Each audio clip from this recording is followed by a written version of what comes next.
de eleição, e vou fazer uma propaganda do 360 hoje, porque a gente está muito chique. Olha, além do nosso time fixo de analistas, Matheus Teixeira, Pedro Venceslau, a gente está contando hoje com a Isabel Mega e agora a gente vai ter, olha só, a presença ilustre, luxuosa do nosso analista Caio Junqueira. Obrigada, Caio. A gente adora quando você vem aqui no 360 dar essa colher de chá pra gente.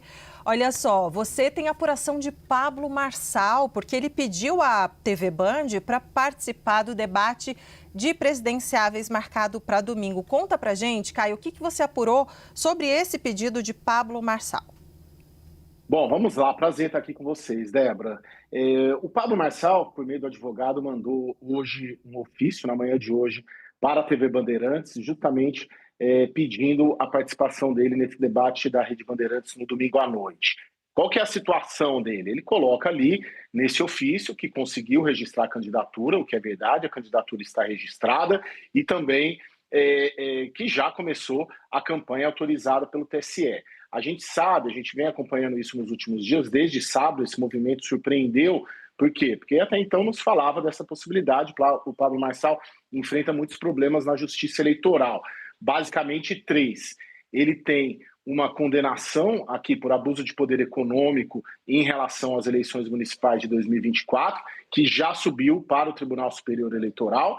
Ele tem um outro processo aqui ainda em São Paulo, no Tribunal Regional Eleitoral, que começou a ser julgado ontem e foi adiado, e ele só conseguiu registrar a sua filiação a partir de uma liminar da primeira instância, um juiz de Santana do Parnaíba aqui. Obteve a liminar disse que ele podia se registrar, que ele estava no PRTB, e aí que ele conseguiu registrar a sua candidatura. Então, é uma candidatura juridicamente ainda muito frágil. Em Brasília, no TSE, o que a gente tem conversado, a aposta é de que é praticamente impossível ele conseguir confirmar essa candidatura no TSE, mas tem um período até isso acontecer. E é neste período que o Pablo Marçal aposta justamente para se viabilizar. Trocou toda a equipe jurídica, trocou a equipe de comunicação, ele afastou o assessor que foi responsável pelo laudo falso em 2024. Então, de uma maneira geral, ele começa essa campanha com uma equipe nova e apostando ali, se organizando para essa guerra jurídica. E dá para fazer um estrago enquanto sobreviver. Tem muita gente achando que, pelo menos nessa semana, na semana que vem, ele deve continuar fazendo a campanha. A gente sabe que ele tem um viés ali muito antipetista, né? Então acaba sendo uma voz a mais também contra a candidatura do presidente Lula e a candidatura do Flávio Bolsonaro, a candidatura do presidente Lula, servindo até, de certa maneira, quase que uma linha de apoio ali às candidaturas de oposição ao presidente Lula. Caio Junqueira. Opa, Débora. Desculpa, era você. Desculpa, fui eu que atravessei. Só para me despedir aqui do Caio Junqueira, dizer que ele sempre é bem-vindo aqui no 360, sempre trazendo apuração importante, não só no 360, mas claro, ao longo de toda a programação da CNN. Muito obrigado, meu caro. Obrigado a vocês. Valeu. Tão importante quanto o Caio Junqueira é o Matheus Teixeira, e a rima foi de graça aqui, involuntária. Matheus, você nos traz apuração sobre a tentativa de candidatura de Pablo Marçal também, e a tendência do Tribunal Superior Eleitoral, qual é? Cassar ou aprovar o registro?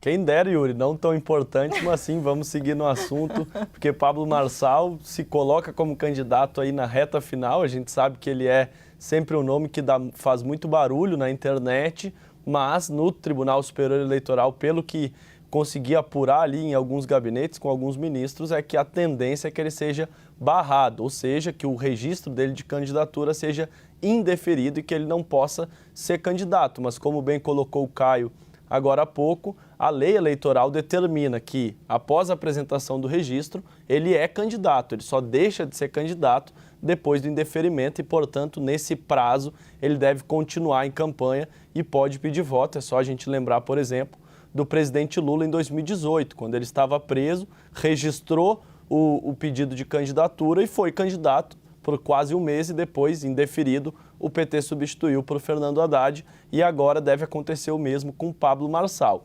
Qual que é a avaliação dentro do TSE? Primeiro, ele está inelegível por uma decisão do TRE, Tribunal Regional Eleitoral de São Paulo, porque na campanha de 2024 ele fez um concurso ali de recortes na internet, uma série de medidas nas redes sociais que foi considerado pelo TRE como uso indevido dos meios de comunicação, o que o tornou inelegível até 2032. Portanto, ele está inelegível. E, além disso, tem o imbróglio também acerca da filiação dele. Ele foi candidato pelo PRTB em 2024, neste ano ele migrou para a União Brasil e retornou para o PRTB, conseguiu uma liminar na Justiça de São Paulo, formalizando a sua filiação ao PRTB de maneira retroativa, ou seja, os candidatos são obrigados a estarem filiados aos seus partidos que vão concorrer nas eleições até 6 meses antes da data da eleição. Esse prazo era 4 de abril, segundo Pablo Marçal apresentou à Justiça de São Paulo. No dia 4 de abril ele tentou fazer a filiação, mas o sistema ali que deu um erro e por isso ele não estava filiado. A Justiça de São Paulo entendeu que sim, que houve esse erro e, portanto, formalizou uma filiação retroativa. Mas, como eu disse, são duas questões. A questão dele estar inelegível por decisão do TRE, teria que ser revertida essa decisão para ele voltar a ficar elegível, e também tem um imbróglio acerca da filiação. São 2 pontos que o TSE deve analisar e a tendência é que sim, que ele seja barrado e não possa participar das eleições. Deve participar nesse período até ter o registro indeferido, mas não deve conseguir chegar até a urna eletrônica. Débora e Yuri. Obrigada, Pedro Teixeira. Pedro Teixeira já foi. Pedro Teixeira está em outro lugar, nosso querido colega que agora está na TV Band. Nosso Pedro Teixeira. Matheus Teixeira, meu amigo, obrigada por enquanto. Deixa eu chamar o Pedro Venceslau para a gente falar também sobre esse assunto. Pedro Venceslau, olha só. Matheus Teixeira trouxe que é muito improvável que ele consiga chegar às urnas. E a gente sabe que Pablo Marçal, goste-se ou não, ele é um cara muito inteligente. Ele sabe, ele tem plena noção da dificuldade, de quase a impossibilidade de reverter esse quadro. Por que ele está lançando essa campanha? Qual que é o objetivo dele de levar essa candidatura adiante, mesmo sabendo que muito provavelmente não vai disputar essa eleição? Viver cada momento desse momento, basicamente. Eu falei com ele hoje, tentei insistir nessa questão, se ele acredita mesmo que vai reverter e tal. Ele falou essa história dos debates. Ele, inclusive, já tinha dito numa entrevista ao Brasil Paralelo que ele pretende ir nos debates e que dessa vez não vai criar problemas. Prometeu. Está tentando, como contou o Caio aqui, revelou, ir no debate da Band, mandou ofício e tudo. Mas o PRTB não tem nenhum parlamentar, então não há uma obrigação regimental de que ele participe dos debates. Mas ele disse basicamente o seguinte: é um milagre que eu esteja aqui, vou vivendo cada dia com a bênção de Deus. Algo mais ou menos assim. E isso porque o Pablo Marçal, até recentemente, estava afiliado à União Brasil. Mais do que isso, ele estava atuando como colaborador da campanha de Flávio Bolsonaro nas redes sociais. Ele e o sócio dele, Felipe Sabará, que aliás é candidato a deputado pelo PL. Isso não mudou, ele continua sendo aliado, continua sendo amigo do Flávio Bolsonaro. Inclusive, o próprio Felipe Sabará me mandou uma mensagem dizendo: olha, estamos todos juntos contra o PT. E então, claro que nesse caso estão juntos também com o Flávio contra o PT. Então, ele sabe, claro, evidentemente, que é uma candidatura que vai ser cassada pelo Tribunal Superior Eleitoral, mas quanto mais tempo isso demorar para acontecer, melhor para ele. Porque a gente fica aqui falando dele, porque ele aparece eventualmente em algum debate, porque ele vai em sabatinas, dá entrevistas e, no final das contas, acaba sendo uma espécie de linha auxiliar do Flávio Bolsonaro, numa eleição cujo campo da direita tem candidaturas que são críticas ao senador do Rio de Janeiro. Então, a gente tem acompanhado que o Ronaldo Caiado e o Renan Santos estão escalando nas críticas ao candidato filho de Jair Bolsonaro. O Romeu Zema começou nessa linha, mas depois teve essa estratégia interditada pela ala bolsonarista do Partido Novo, mas isso não significa que ele vá se comportar diferente num eventual debate onde estejam todos presentes. Então, o fato de ser todo mundo de direita, de ser todo mundo antipetista, de ninguém gostar do Lula, não significa que estão todos na mesma página. Esse era o discurso no começo da pré-campanha. Eles usavam até o exemplo do Chile, quando vários candidatos de direita disputaram o primeiro turno, a esquerda venceu, no segundo turno todo mundo se uniu e a esquerda perdeu.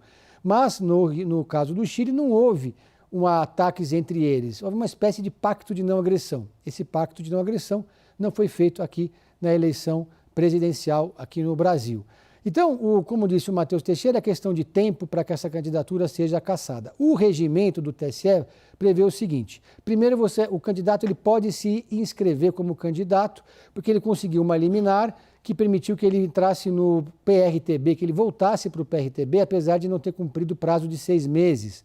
Então, ele, como filiado ao PRTB, em tese pode se inscrever, e aí o TSE é convocado para analisar a inelegibilidade.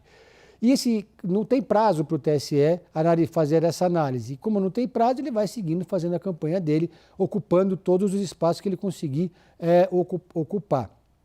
O TSE sabe disso. Eu conversei até com um ex-ministro do TSE que disse, olha, o TSE está vendo o que está acontecendo, então é mais provável que eles sejam mais ágeis, mais céleres na análise desse registro de candidatura para dar um ponto final em algo que todo mundo sabe que não vai acontecer. Só para concluir, lembrando que em 2018 o presidente Lula usou a mesmíssima estratégia. Estava preso, não seria candidato, mas fez a inscrição da chapa no TSE. O TSE teve que analisar a inelegibilidade, enquanto isso a campanha do Lula continuava lá com Lula livre, Lula presidente, fazendo propaganda no rádio e televisão. Assim que o TSE tomou essa providência, então o Haddad assume a candidatura com Manuela Dávila como vice.